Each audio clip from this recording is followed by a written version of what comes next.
La bombe anglaise gisait à l'horizontale depuis la Seconde Guerre mondiale, logée sous une ancienne imprimerie pendant des années avant d'émerger lors de travaux.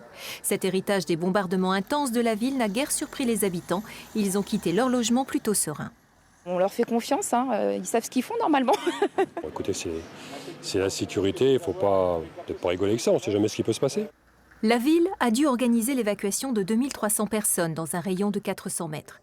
Un gymnase a été mis à disposition, mais peu de riverains s'y sont rendus. La grosseur de la bombe, sa localisation en pleine zone d'habitation, a justifié ces mesures. Le périmètre d'évacuation est défini par la sécurité civile en fonction de la puissance de la bombe. Cette bombe, qui fait environ 500 kg, est située à 3 mètres sous le sol, ce qui évite un périmètre d'évacuation plus large qui aurait été doublé si elle avait été située à la surface du sol. Le plus souvent, ce sont des bombes incendiaires qui sont retrouvées dans la zone du port. Cet engin à forte charge explosive a demandé quelques précautions particulières.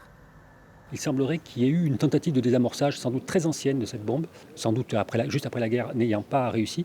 L'opération est aujourd'hui un peu plus compliquée du fait que les techniques habituelles de désamorçage n'ont pas pu être opérées, d'où cette nécessité de découper la bombe que nous sommes en train de mener. Les tronçons de la bombe vont rejoindre un lieu de destruction.